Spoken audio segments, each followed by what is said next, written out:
In front of 42 million people, Will Smith didn't come to talk. He came to strike.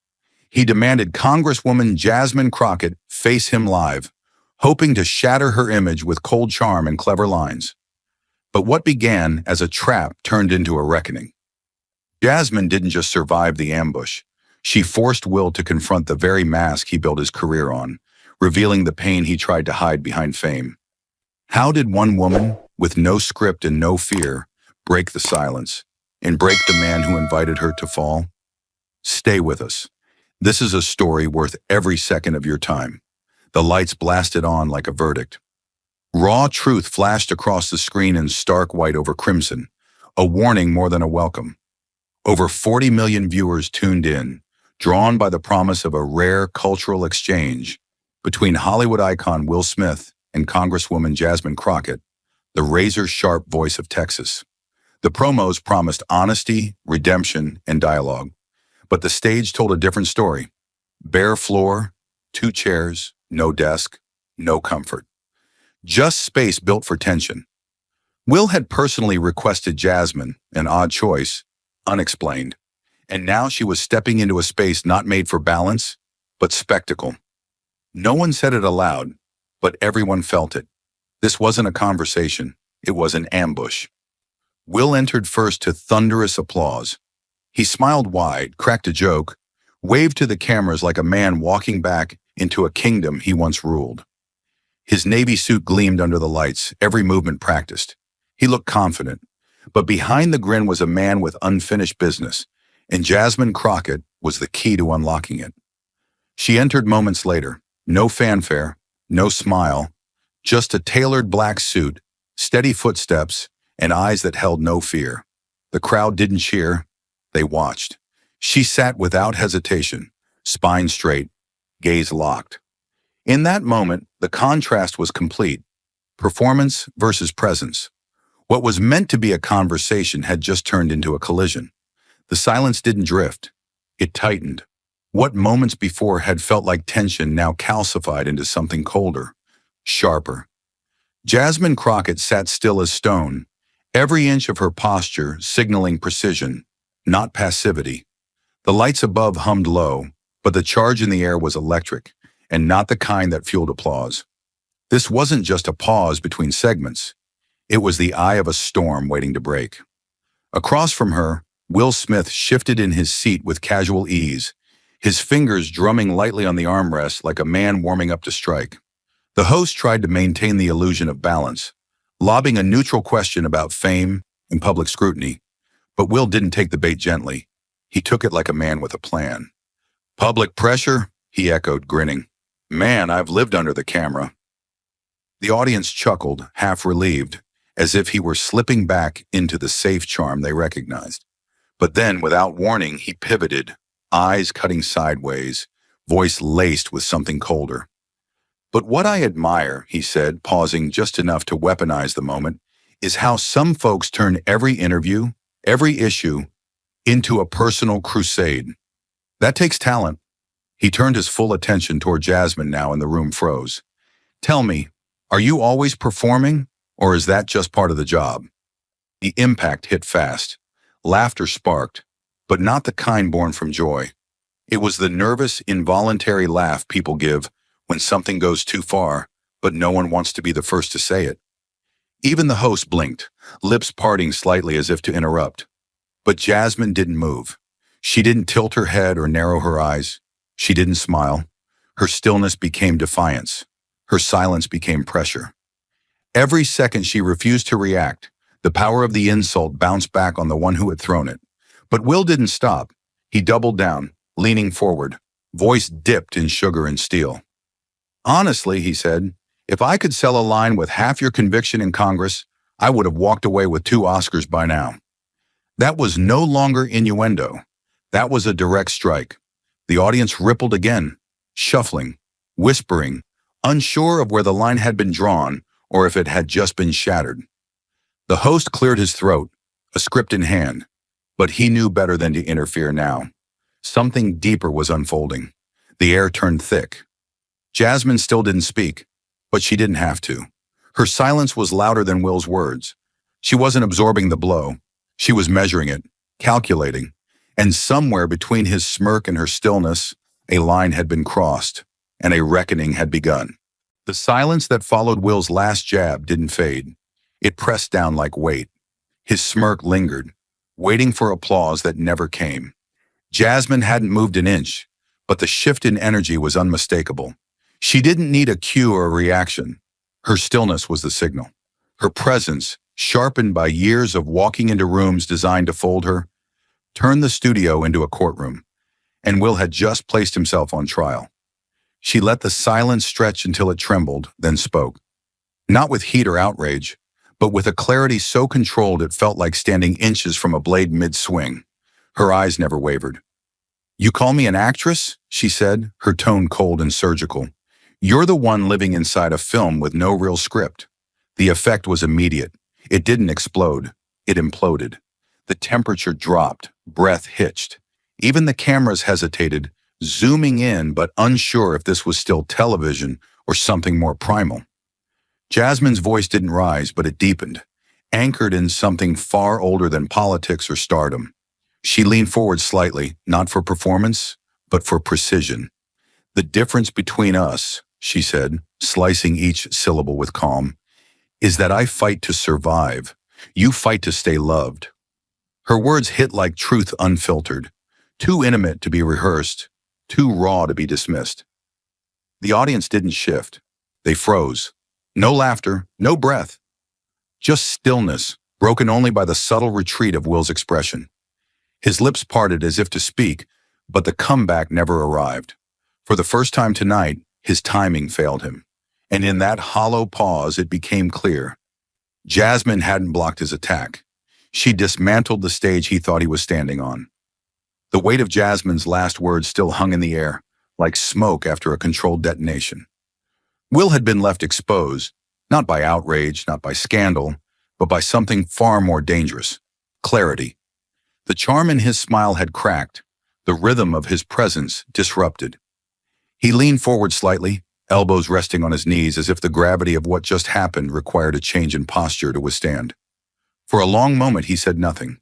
His fingers knotted loosely, gaze flickering not at Jasmine, but somewhere beneath the floorboards, beneath the performance. The crowd didn't stir. The host didn't dare breathe too loud. The cameras kept rolling, but for once there was no show to capture. Then, without warning or buildup, Will inhaled through his nose and let the words fall, bare and blunt. "I didn't bring you here because I admire you," he said, voice tight, edged with something almost close to regret. "I brought you here because I wanted to break the image. This perfect hero people won't stop praising. I wanted to crack it in half." His voice didn't rise. There was no triumph in it, just the quiet sting of a man admitting that his intention had never been a conversation. It had been a controlled demolition. He hadn't been looking for healing or truth. He'd been hunting for weakness. Jasmine's perceived strength, her poise, her clarity, her refusal to fold under pressure, wasn't something he respected. It was something he resented. He thought if he dragged her into his arena, lit the lights, framed the angles just right, he could fracture the very thing that made her untouchable. But she wasn't a mirror he could shatter. She was glass that burned, and now he was standing in the heat of it. Jasmine didn't speak right away. She didn't need to. Her silence wasn't hesitation. It was judgment.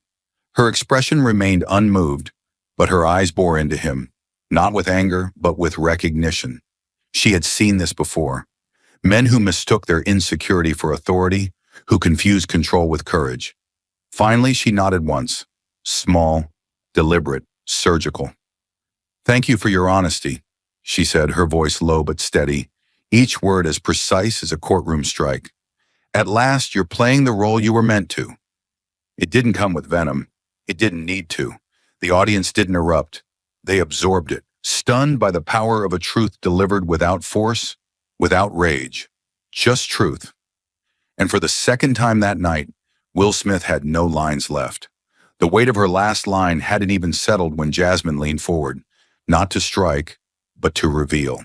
There was no dramatic shift in tone, no spike in volume, just a quiet, deliberate pivot that pulled the oxygen from the room. The tension that had built between her and Will suddenly widened into something much bigger. Something systemic, generational, urgent. She wasn't looking at him anymore. Her eyes found the lens, found the nation watching behind it, and when she spoke, her voice came from a place no stage had ever earned the right to reach. "Let me tell you about a boy," she began, her tone like a slow draw of steel from its sheath. 12 years old, arrested in Dallas for a crime he didn't commit. The words didn't echo. They sank. The air shifted, like a room right before a storm. Will blinked. The host straightened in his seat, suddenly unsure whether they were hosting a show or standing witness. Jasmine didn't waver. "No lawyer," she continued. "No parents present. Just him, and a system that didn't ask if he was innocent. It just saw his face, saw his skin, and decided that was enough." Her voice didn't shake. It tightened. Each syllable landed with the force of a gavel. "They held him for 29 days. 29 days. A 12-year-old. No conviction, no trial, just a cage." She let that hang, the silence a scalpel cutting through the soft illusions of justice. "You want to know why?" she said. "Because he was wearing the wrong hoodie. Because he was standing in the wrong zip code. Because someone was shot 4 blocks away, and they needed someone who fit the silhouette of a statistic." She leaned back slightly, but her voice stayed anchored in the horror. "It took me digging through plea files no one else read. Files people left to rot. I stayed up 46 hours straight. 46, pulling surveillance footage, street camera data, cell phone pings. No one else bothered. They had already decided that boy didn't matter." Jasmine's eyes were glass but unbreakable. "When I stood in court and handed the judge the proof, he didn't even blink. Didn't apologize, didn't ask that boy if he was okay. He just signed the order like it was an afterthought, like unruining someone's life was just part of his lunch break." She inhaled once, slow and steady, not for breath, but for control. "When we walked out of that courthouse, that boy didn't smile. He didn't cry. He just looked at me and said, 'Can I go back to school now?'" She paused, her voice threatening to fracture, but never once losing its footing. "He didn't ask for a parade. He didn't want a speech. He just wanted his life back, and he never should have lost it in the first place." Will had stopped moving. His hands were still, clenched just beneath the desk. The audience didn't stir. Even the camera operators had stopped fidgeting. It was as if the air itself was holding still to listen. Jasmine turned back toward him now, not to accuse, but to clarify. "That's what this is for me," she said, voice cool but unflinching. "Not interviews, not optics, not applause. I don't live to be loved." Then her eyes narrowed, not with anger, but with a deep, cutting certainty.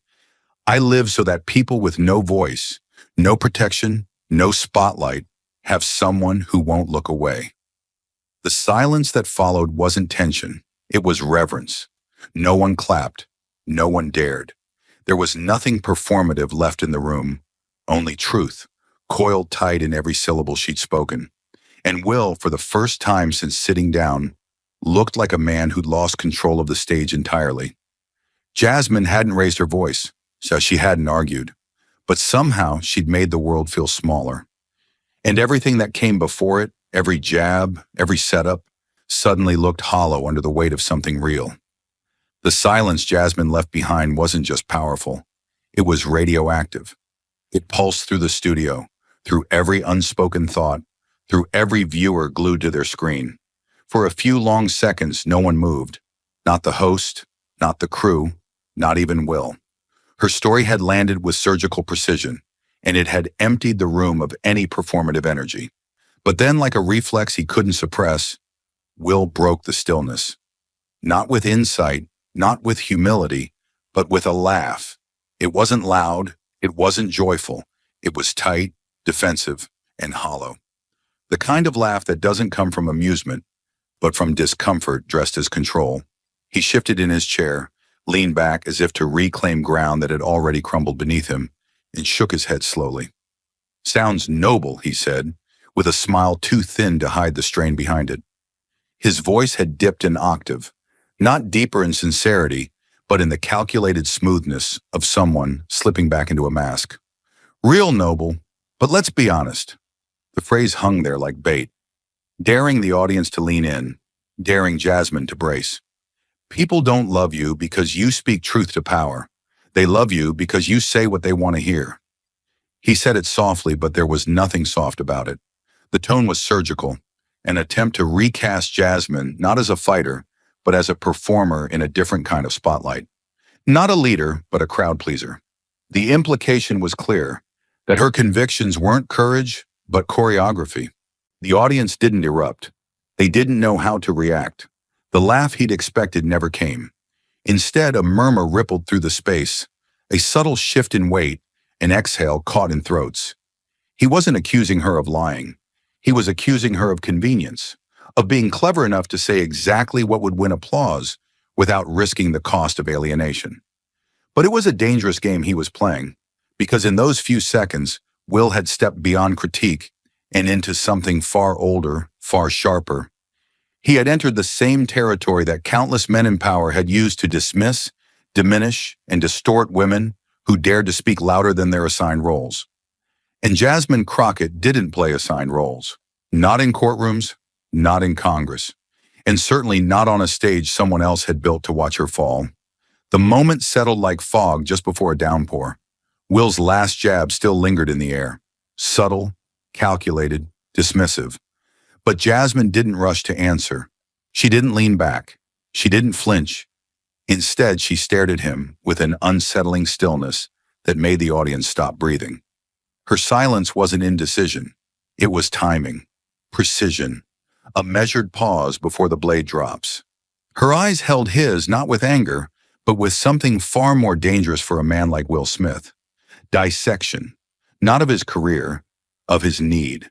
And then, as if slicing through the remaining theater of control he wrapped around himself, she asked her question. Calm, director, surgical. If the applause stopped, she said, her voice steady as a courtroom verdict, would you still exist? The question didn't shout.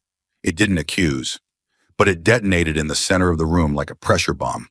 The crowd didn't gasp. They clenched. Even the cameras seemed to hesitate, panning in just slightly slower, as if afraid to miss what came next. Will froze, not dramatically, not with visible panic, but with the micro-expressions of a man realizing he was standing over a trap he didn't set. His fingers twitched slightly. His foot, once comfortably crossed over his knees, shifted. For a long second, he said nothing. Then came the laugh, tight, mechanical, the sound of someone stalling in a language built to distract. I've lived in silence, he said, his tone almost playful, but with a hint of strain threading beneath it. It's not peaceful.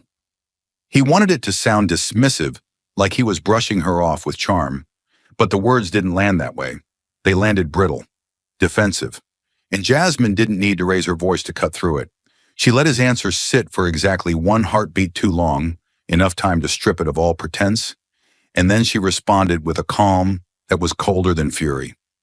Her eyes didn't soften. Her tone didn't lift. It lowered, almost tender, but with the edge of a scalpel. Silence isn't for peace, she said. It's to hear yourself clearly. You've never dared to do that. It wasn't a line. It was an autopsy, not of his talent, not of his career, but of the silence he claimed to have survived. Silence that had never been entered, only feared. She was pulling the mask off, not the man, but the myth he had created around the noise. Around the need to be loved, clapped for, adored. Around the idea that losing the crowd meant losing the self. The studio held its breath. The audience didn't move. And Will, for the second time that night, looked like a man who had just heard something he couldn't spin, couldn't dodge, couldn't swallow. Not because it was mean, but because it was accurate. Jasmine wasn't striking to wound. She was cutting to reveal. The injustice wasn't just that he underestimated her. It was that he had spent years performing under floodlights that had never asked him to face who he was when they turned off. Jasmine had walked through silence and come out louder.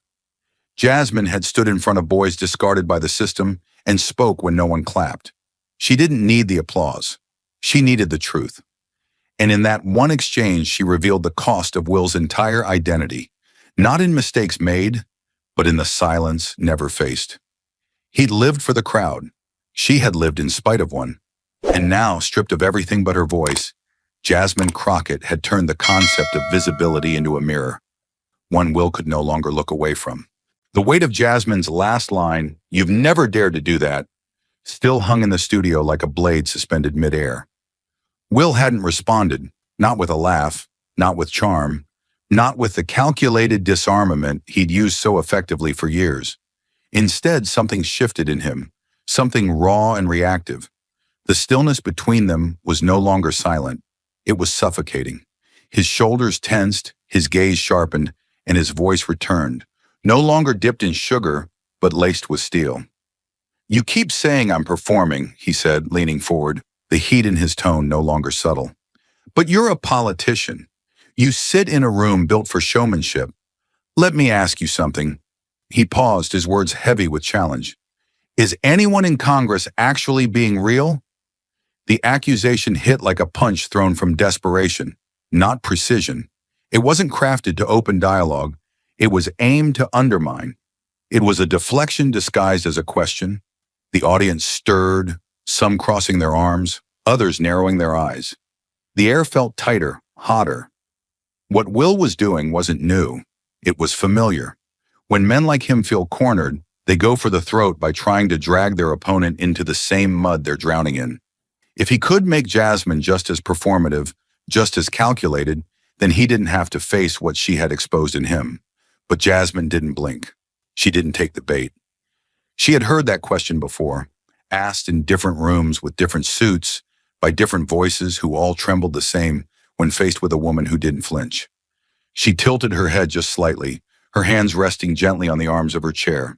Not defensive, not guarded, just utterly still. Her eyes, however, burned with quiet clarity. "The difference," she said, her voice low but unmistakably firm, "is that I don't have to hide pain behind a punchline."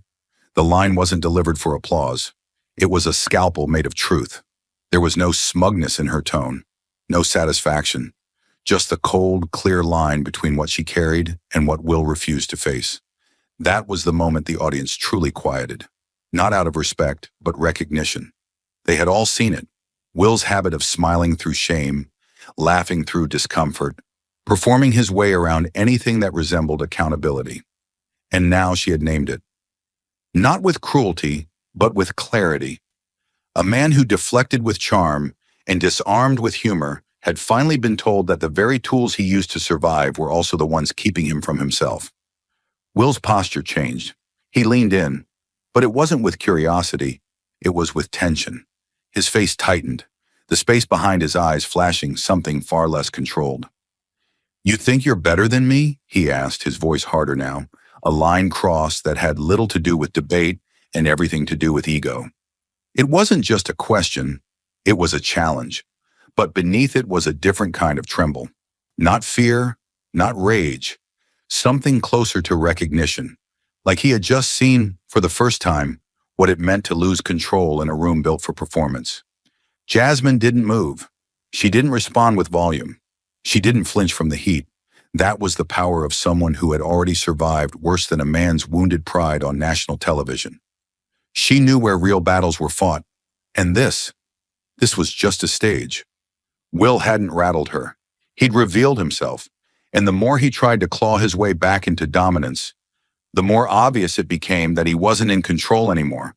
Not of her, not of the moment, and not of himself. The moment teetered on the edge of rupture. Will's voice, edged and defensive, still echoed faintly. "You think you're better than me?" A challenge born not of clarity, but of pride fraying under pressure. The air in the studio had thickened into something almost physical, like heat before lightning. The host, visibly uneasy now, leaned forward with a half-swallowed breath, his cue cards trembling slightly in his hands. This was his job, to moderate, to steer chaos back toward control. He began to lift his hand, words forming on his lips, but he never spoke them. Jasmine saw it coming before he did. With a single deliberate motion, she raised her hand, not with force, not with impatience, but with command. A gesture carved from authority that didn't need permission. The host froze. The audience froze. And all at once, the cameras, The lights, the stage, everything receded. It was no longer a segment on a talk show. It was a confrontation that had bled past format and into something painfully real. Jasmine turned her head fully toward Will. Not hurried, not hesitant. Her eyes locked on him, not with disdain, not with vengeance, but with something far more disarming, understanding. She let the silence sit just long enough for it to grow unbearable, just long enough for it to expose the fragility under Will's facade. And then she spoke. No rise in volume, no dramatics. Just the quiet power of a woman who had walked through far too much fire to raise her voice for effect. "I'm not better than you," she said, voice low, steady. "I just don't run from the dark." The words struck not like a hammer, but like water slowly breaking through stone. They weren't meant to punish. They were meant to reveal. Will's reaction was almost imperceptible at first, a small twitch of his jaw, a subtle drop in his shoulders. But then his gaze faltered, and slowly he bowed his head. Not in defeat, in reckoning. The mask didn't shatter, it was set down. And the silence that followed was unlike anything the show had ever broadcast. It wasn't empty, it was sacred. No cue cards shuffled, no music swelled. Even the audience sat in reverent stillness, unsure if what they were witnessing was television or something far closer to a reckoning between two truths, one that had survived in silence and one that had never dared to enter it. The stillness that followed Jasmine's final words hung in the air like a sealed chamber. No one dared move. No one dared speak. The audience was frozen, breath suspended in collective awareness that something irreversible had shifted.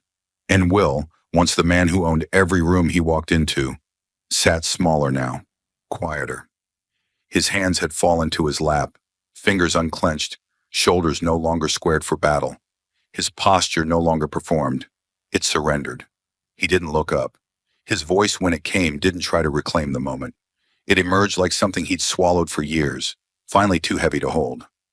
"I'm afraid of silence," he said softly, as if saying it any louder might break him. "Because in it, I hear the echoes of mistakes I can't undo." The room seemed to bend inward at that line, as though gravity itself had shifted to bear down on him. The audience didn't stir, not even the sound of someone shifting in a seat. It wasn't sympathy holding them still. It was reverence. They were no longer watching a celebrity. They were watching a man unmask in real time. Will swallowed hard and continued, the words now tumbling in small, cracked fragments. "I wasn't there. When my son broke down before his first film premiere, I was supposed to be. But I was on set, signing autographs, doing interviews." He paused, blinking hard, then exhaled like it hurt.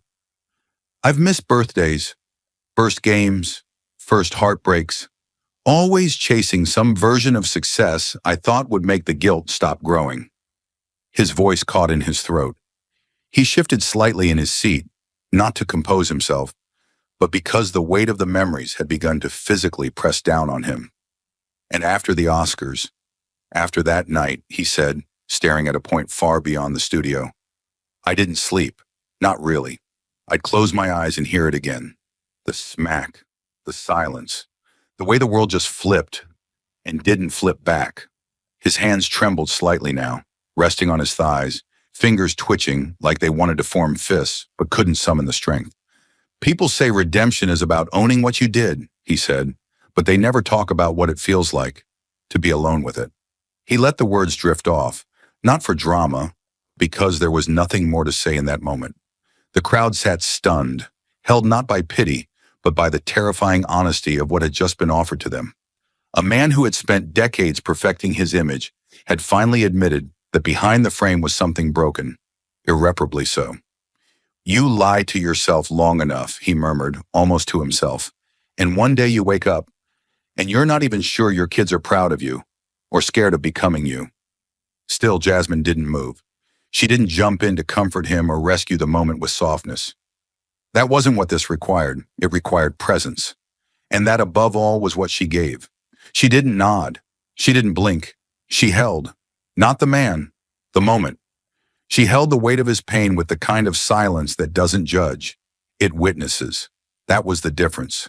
She didn't rush to forgive him. She didn't rush to condemn him. She just stood still in the center of his unraveling and let him finally feel it. All of it. The failure, the noise, the unbearable silence. The stillness between them had taken on an almost sacred quality, like the quiet in a cathedral long after the congregation is gone. Will's confession lingered in the air like smoke from a controlled burn, hot, honest, and unmistakably human. The man who had once filled stadiums with laughter now sat small under the studio lights, not because he had shrunk, but because he had finally stopped performing. For a moment, Jasmine simply looked at him, not as an opponent, not even as a symbol, but as a man stripped of applause, stripped of armor, sitting in the middle of his own reckoning. Her breath was steady, her posture never changed, but her eyes, sharp, searching, softened at the edges, as if recognizing the broken child that had just stepped through the skin of the icon seated across from her. She didn't respond right away. The silence wasn't hesitation, it was respect. And when she did speak, her voice was no louder than a breath. Yet somehow, it filled the entire space. "If you weren't Will Smith," she asked, her tone even and deliberate, "who are you?" The question didn't challenge. It unveiled.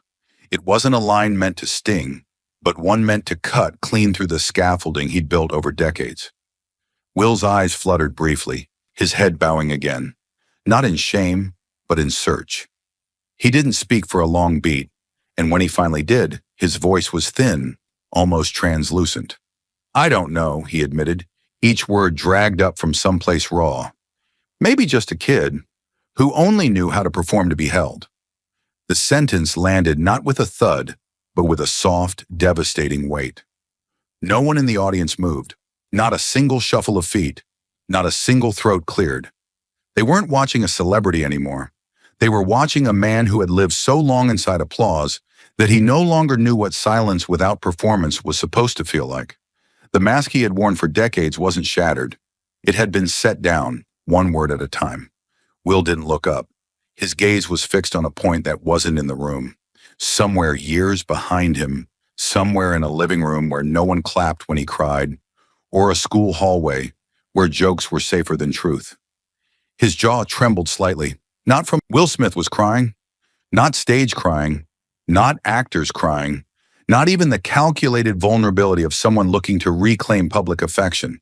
This was raw. It was uneven, uncontrollable, the kind of sob that seizes the spine and scrapes through the voice. His jaw clenched tightly as if trying to hold himself together, but the tremor in his lips betrayed the truth. The man who once built empires out of charisma had finally found a moment where charm had no use, and instead of resisting, he let it fall. He let himself fall.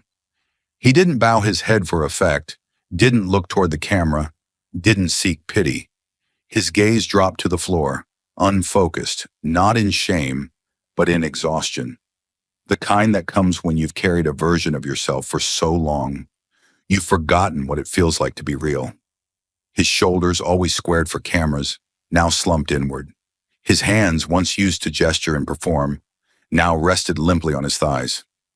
In that pose, defenseless, unmasked, and very much alone, Will looked less like a global icon and more like a man finally meeting the mirror he'd avoided for years. Across from him, Jasmine Crockett did not move immediately. She didn't capitalize on the moment, didn't smirk with victory, or soften with pity. She simply observed him with a stillness that was more powerful than any speech. It was the kind of stillness born of witnessing pain without interrupting it.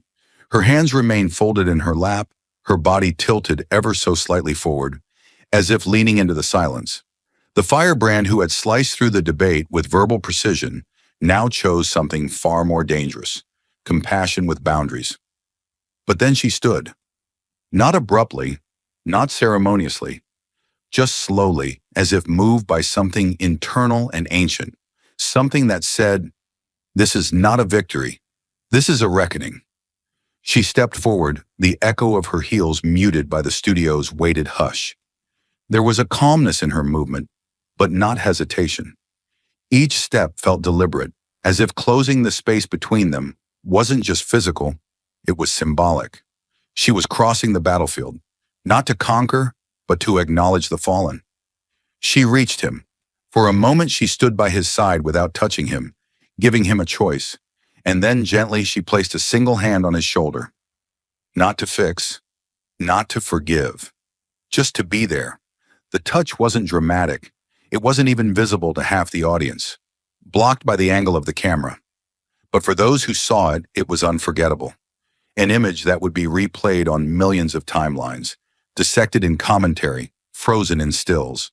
But here, now, it was quiet, grounded, human. Will flinched almost imperceptibly at the warmth.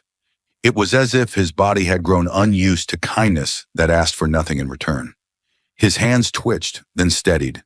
He didn't look up yet, but the breath he exhaled was deeper than before, as if something inside him had begun to unlock. Jasmine leaned slightly closer, not to whisper, not to counsel, but simply to meet his energy. When she finally spoke, her voice was barely above a murmur, but it carried like a sermon. Her words didn't pierce the air. They settled into it. "We're not warriors or victims," she said slowly, eyes locked not on the cameras, but on the man unraveling before her. "We're just people, learning how to breathe again." That was it. No applause line, no sweeping music cue, no dramatic spotlight shift. Just truth. And the truth hung there like fog after a storm, thick, present, and undeniable. Will finally lifted his head, not fully, but enough to meet her eyes. His face was streaked with tears, and in that moment, there was no trace of the carefully curated identity he'd built over decades. No fresh prince, no blockbuster lead, no Hollywood royalty. Just Will, the boy who once learned to perform so people wouldn't hurt him. The man who now sat stripped of applause, facing the echo of his own decisions. The audience, both in studio and across the world, was silent. Not bored, not unsure. Silent like a congregation in the presence of something sacred. This wasn't a debate anymore. It wasn't even a show. It was a moment where pain met grace and chose not to flinch. The hand on his shoulder didn't move. The eyes holding his didn't waver. And for the first time in the entire broadcast, there was nothing else happening. No interruptions, no counters, no control room chatter, just presence. The screen continued broadcasting, but for millions watching, it no longer felt like television. It felt like being invited into a room we weren't supposed to see, into the soft, trembling space between collapse and healing, where fame meant nothing, and being human meant everything. The quiet stretched so long, it no longer felt like silence. It felt like surrender. Not the kind that breaks a person, but the kind that frees them. The studio lights still burned overhead, but somehow they no longer felt invasive. The air in the room, once sharp with debate and tension, now pulsed with something heavier, quieter, truer. Even the production crew behind the glass didn't speak. They didn't dare. Everyone knew what was happening didn't belong to television anymore. It belonged to something sacred, to the rare instant when masks fall, not because they're ripped off, but because they're no longer needed. Will Smith slowly stood up. It wasn't the kind of theatrical gesture he'd perfected over decades on screen. There was no dramatic flourish, no sweeping music, no applause to receive. Just the slow creak of a man gathering the pieces of himself, carefully, humbly, and stepping forward. He wiped his face once, but didn't hide the tears. This time there was no shame in them. If anything, there was something liberating about being seen fully, flaws and all. He looked out into the audience, but it was clear he wasn't speaking to fans anymore. He was speaking to people, to anyone who had ever lost themselves trying to be who the world demanded. His voice came low, even, controlled not by pride, but purpose. "I came here to unmask a woman," he said, his eyes scanning the crowd, then pausing somewhere above the camera line. "But in the end, I unmasked myself." There was a ripple in the audience.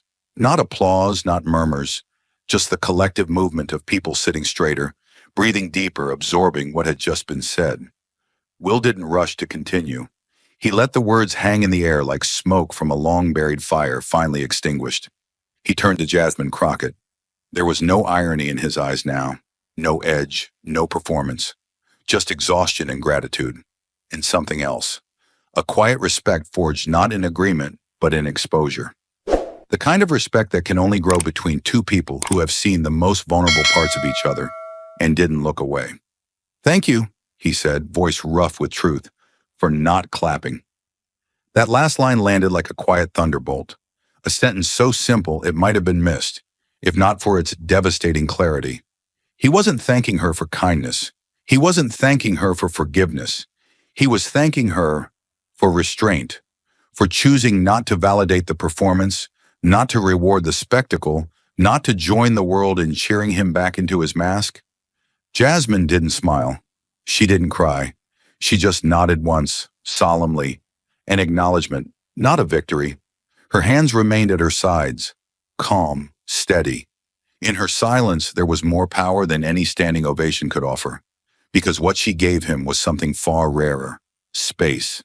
Space to collapse, to reflect, to begin again, without fanfare, without framing. And the world saw it. The camera didn't cut away. The producers didn't roll outro music. There was no loud host re-entering the frame, no graphics announcing the end, no urge to wrap the moment in a bow. Instead, the feed lingered uncomfortably, beautifully on the two of them.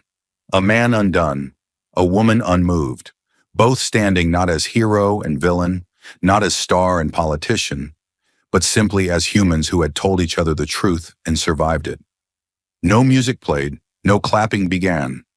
The audience, sensing the sacredness of what had transpired, remained still. A few lowered their eyes. Others reached for their chests. No one reached for their phones. The usual chorus of artificial validation, cheers, whistles, the rise of triumphant orchestration, was absent. In its place, understanding. The kind that doesn't need noise to feel profound. The kind that echoes deeper than sound. The lights softened, as if the room itself was exhaling. The boom mics no longer hunted for dramatic lines. The overhead camera pulled back, not for drama, but reverence, capturing a wide shot not of a stage, but of a sanctuary. Jasmine remained on her mark. Will stepped backward, not toward the exit, but toward himself. Somewhere in the wings, a producer whispered, "Cut." No one responded, because nothing needed to be said. The broadcast hadn't ended. It had simply completed itself. And in that final stillness, beneath the artificial stars of the stage, beneath the judgment of millions who had tuned in expecting conflict, there bloomed something wholly unexpected. Peace, not agreement, not resolution, but peace born from two people refusing to lie anymore. The kind that doesn't explode, but arrives quietly, unapologetically, and right on time. The moment the broadcast ended, the studio remained frozen, not out of confusion, but reverence. No music, no graphics, no applause, just the faint mechanical hum of cameras winding down and the stillness of a space that had just witnessed something unrepeatable. Jasmine Crockett remained seated, her hands slowly lowering from Will's shoulder as he turned away from the stage lights, wiping silent tears with the back of his palm. There were no exit cues, no closing remarks from the host. It was over, and yet, it wasn't. Outside, the world erupted. It began in scattered fragments, TikTok clips without filters, raw camera phone footage from staffers who had stood in the shadows, tweets with no captions, only flame emojis or broken heart symbols. Then came the avalanche. Within 13 minutes, the words Jasmine Crockett trended across every platform in the United States. At 15 minutes, Will Smith unmasked joined her. By the 20-minute mark, news anchors scrambled for commentary, but their voices couldn't match the resonance of what people had just seen. There were no analysts who could decode the silence. No op-eds could quite match the weight of a woman who refused to clap and a man who thanked her for it. In a suburban kitchen in Detroit, a retired school teacher sat frozen at her dinner table, her fork untouched beside cold mashed potatoes. She whispered to her husband, "I've never seen anything like that. Not on TV, not anywhere." In a crowded subway car beneath Seoul, commuters leaned in toward their phones in unison, jaws tightening, brows furrowing. No subtitles were needed, the expressions translated across oceans. In a Brooklyn bar, normally loud with sports commentary and hip-hop, The volume remained off. The bartender replayed the ending of the show on loop. Just Will's broken voice, Jasmine's calm, and that final glance between them. A college student whispered through tears, "That's the realest thing I've ever seen." By dawn, newspapers scrambled to update their covers. "The talk that changed everything," read the front page of the Washington Post. "Crockett doesn't clap, Smith unravels," wrote the Atlantic. But no headline truly captured it, because what America had seen wasn't a scandal, or a scandal averted. It was transformation, a live, unfiltered reckoning. And it didn't come in the form of yelling, name-calling, or walkouts. It came in the quiet collapse of ego, and the quiet rise of someone who never needed a spotlight to be visible. For decades, talk shows had thrived on drama, scripted, rehearsed, cleaned by legal teams before air. But Raw Truth had done something different. It had taken two icons from different worlds, one a crafted product of Hollywood charisma, the other a defiant echo of grassroots pain, and stripped them bare. People didn't just watch that episode, they felt it, they carried it. In a comment section on YouTube that swelled to over 1 million in 2 hours, one line kept surfacing. "She didn't humiliate him, she freed him." At 4:36 a.m., a veteran in Arizona, who'd once served 3 tours and hadn't cried since his mother's funeral, posted on Facebook, "I don't know who Jasmine Crockett is, but after tonight, I trust her more than anyone in Washington." The silence Jasmine had insisted upon on that stage, when she stopped the host from interrupting, when she let Will speak without judgment, when she refused to mask pain with polite applause, began echoing as a new kind of noise. Not chaos, not conflict, clarity. And for many, that clarity was painful. For the first time, viewers weren't sure who they were rooting for, but they were sure of what they saw. Humanity, stripped of armor. Political commentators tried to claim her. Conservatives called it grace under fire. Progressives called it poetic justice. But Jasmine refused every interview request that morning. She didn't tweet. She didn't post a selfie. She didn't ride the wave. She went home. Meanwhile, Will stayed silent, not with shame, but with something heavier. A stillness born from confrontation that had long been overdue. His publicist had pre-written 3 potential statements, but he shredded all of them. Instead, at 7:12 a.m., he posted a single sentence. "Sometimes the scariest thing is to meet yourself on air." Millions of likes followed, but for once, he didn't refresh the feed. In barbershops, on job sites, in classrooms, and inside churches, debates swirled, not about who won, but about what it meant. A professor of psychology at Howard called it the most profound emotional unmasking of a male celebrity ever aired live. A reverend in Atlanta preached an unscheduled sermon called "The Grace Not to Clap." Even a popular late-night host, known for jokes and ridicule, skipped the monologue and instead stared into the camera for 5 silent seconds before saying, "If you didn't watch Raw Truth last night, you missed church." Behind closed doors in Congress, Jasmine's staff expected a flood of political backlash. Instead, her inbox flooded with handwritten letters. One from a former prosecutor who'd once called her too loud in a hearing. His letter read, "I was wrong. Loud isn't always noise. Sometimes it's rescue." In a maximum security prison in Louisiana, a group of inmates had watched the episode during their allotted TV hour. Afterward, one man stood and said, "She didn't come to play with him. She came to save him. And somehow, she saved me too." The warden approved a request for group discussion circles starting the next week. The prison hadn't changed its rules in 14 years. Elsewhere, in homes where families rarely talked about pain, mothers and sons sat quietly. Fathers looked at daughters with new understanding. It wasn't that Jasmine had said something revolutionary. It was that she had heard something no one else was willing to, and refused to flinch. By noon, Raw Truth released an official statement. "Last night was unscripted. It was also unforgettable. We let it breathe. Thank you for letting it land." And land it did. One clip from the episode, Will's cracked voice saying, "I used to perform just to be hugged," followed by Jasmine's steady gaze and her soft reply, "Then it's time you hugged yourself," was uploaded to YouTube under dozens of titles. But the version that went most viral had a caption that simply read, Two people, one truth, no applause. By evening, the noise finally began to settle, not because people forgot, but because they were digesting, the kind of collective breath that only comes after holding it too long. Not everyone agreed with Jasmine.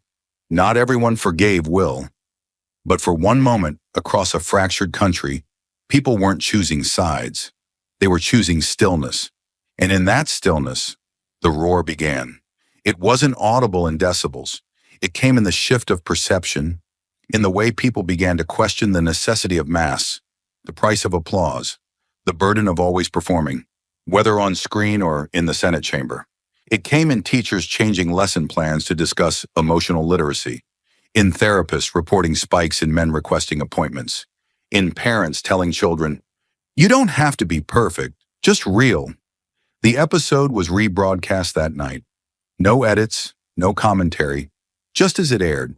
And for the first time in network history, the rebroadcast outperformed the original. As for Jasmine, she spent that evening sitting on the porch of her Dallas home, sipping tea, watching the stars. Her phone buzzed, but she didn't check it. Her aide later said she asked only one question. "Did the silence hold?" The aide nodded. "It didn't just hold, ma'am. It spread." Jasmine smiled softly, but not with pride, with recognition. The kind that comes when the world finally catches up to a truth you've been carrying alone for far too long. The applause never came. Just as the broadcast faded to black, the lights dimmed without fanfare, and the rawness of what had transpired lingered like smoke in a sealed room. There was no closing monologue, no light-hearted banter to ease the tension, no signature logo fade out with triumphant music. The audience remained seated, silent, stunned, breathless. For nearly 2 full minutes after the feed cut, no one moved. No one even whispered. The only audible sound was the low hum of the studio rigging cooling down and Will's final words echoing in people's minds. "Thank you for not clapping." But behind the curtains, away from the overhead glare, past the exit signs, beyond the sterile cameras, another scene unfolded, one that no broadcast could capture, one where artifice finally evaporated. Will Smith stood in the shadows of the stage wings, still half visible through the parted curtains, his posture both exhausted and released. The man who had walked in wrapped in the confidence of celebrity now stood stripped of every layer but one, the quiet ache of self-recognition. His shoulders, once so proud and squared, sagged as if every ounce of performance had been wrung from his bones. The makeup on his face was smudged at the edges, not from sweat, but from tears. Real ones. No glycerin, no retakes. Jasmine Crockett entered from stage left, heels tapping softly against the concrete floor, her stride deliberate but not rehearsed. She didn't stop to acknowledge the staffers who offered unsure nods or side glances of reverence. She wasn't interested in validation. Not tonight. As she approached Will, the weight in the air pressed harder, but instead of words, she waited. Let the silence breathe first. It had earned its place. Will finally looked up, his eyes red, not ashamed. "You didn't come here to win, did you?" he asked, voice low, frayed. Jasmine didn't smile. "Number I came because someone asked me to be honest, so I was." He exhaled, a long, hollow release, like a man learning how to grieve for himself. "I thought if I could unmask you, it would make me feel like I still had something in control." Her reply was gentle but unsparing. "Control isn't healing. It's hiding with better furniture." There was a pause, not empty but charged. Then Will chuckled, not sarcastically, not bitterly, but with something closer to gratitude. "You remind me of someone I never got to be." Jasmine tilted her head. "Then start becoming him." Behind them, a crew member stepped forward hesitantly, holding Will's blazer. He waved him off. "No, let me feel this." His shirt clung to his back, soaked through at the collar, but he didn't care. For once, he didn't want to look presentable. He wanted to look real. In a nearby hallway, the show's executive producer was frantically whispering into a headset, negotiating post-show press statements, monitoring social media spikes, fielding calls from executives, who all wanted to know, was that breakdown planned? It wasn't, but he knew better than to say that out loud. The truth was a currency too volatile now. The machine was already churning, viral clips, sound bites, hashtags forming before the tears had dried. But inside the studio's hollowed-out backstage, none of that mattered. Will and Jasmine sat down on the same bench, the same one where guests usually took selfies before going on air. There were no selfies tonight. I haven't been hugged without a camera watching since... Hell, I don't even know, Will murmured. Jasmine looked at him, then gently reached out, not to perform compassion, but to offer human proximity. Her hand on his shoulder wasn't for show. It was to anchor a man who looked like he had been drifting for years. He didn't flinch. In fact, he leaned into it, slowly. You know what's worse than being alone, he asked? Being adored by millions and still feeling disposable. Jasmine didn't give him a cliché. She didn't reach for wisdom wrapped in poetry. She just let the moment stretch, uncomfortable and honest. Then she said, I talked to mothers who've buried sons who didn't get a trial. They would trade all the adoration in the world just to have them breathe again. He nodded slowly, eyes moist once more. You hold pain like a weapon. No, she replied. I hold pain like a compass. And there it was. That line, so quiet, it thundered louder than any standing ovation. The door at the far end of the hallway opened. A janitor peeked in, unsure whether to clean or wait. Will lifted a hand to signal. Not yet. The man nodded and retreated. You're going to be hated for tonight, Will said suddenly, not as a threat, but as a reality. I'm hated every day, Jasmine replied without blinking. But tonight I was also heard. He looked at her then, not as a celebrity studying a rival, but as a man studying a survivor. I see now why they call you dangerous. Jasmine stood up. No one's dangerous when truth is common. He stared at the floor, then said softly, but it's not common. Not in my world. Jasmine looked down at him, the overhead light cutting across her cheekbones. Then maybe your world needs rebuilding. He sighed. You want me to become a different man? No, she answered, turning away. I want you to finally meet the one you've always been. Footsteps approached from the corner, 2 security guards and a PR handler ready to escort them out in separate cars. The spell was breaking. The cameras may have stopped rolling, but the machinery of image management had returned in full. Will stood slowly, took one last look at the studio hallway, the place where his mask had cracked for good, and then turned to Jasmine. Would you ever do this again? She thought for a moment. Then without looking back, she said, only if we stop calling it a show. And just like that, she walked away. No handshake, no photo, no follow-up. Just a silhouette disappearing into the cool blue exit light. Will didn't follow. He sat back down on the bench, folded his hands, and finally, after a long, long time, let the silence speak without fear. And as the hallway emptied and the studio lights cooled to darkness, something far deeper than applause settled in the air. Something raw, human, and unforgettable. It wasn't about who won or who delivered the sharpest line. It was about what was left behind once the camera stopped and the curated armor fell. In that quiet, untelevised moment, Will Smith and Jasmine Crockett had unearthed a lesson neither of them had planned to teach, much less live through. They hadn't debated policy. They hadn't traded barbs for sound bites. Instead, they cracked open the silence that fame and politics both use to suffocate the soul. The human lesson wasn't about strength. It was about surrender, about admitting that power, applause, and public adoration mean nothing if you've never faced your own reflection without fear. Jasmine had never worn a mask, not because she hadn't been hurt, but because she chose not to hide the hurt. Will, on the other hand, had lived a life of crafted roles, until one woman refused to play her part. What he learned was that healing doesn't begin when people forgive you. It begins when you stop performing for their forgiveness. That truth, delivered without venom and received without defense, was what made that night more than just a confrontation. It made it a reckoning. And for the viewers who watched in silence, who sat in living rooms across the country with lumps in their throats and questions in their chests, the lesson was clear. You don't have to be perfect to be powerful. You don't have to shout to be heard. And you don't have to wear someone else's armor just to survive your own battles. Sometimes the most revolutionary thing you can do is be real. Jasmine didn't defeat Will. She disarmed him.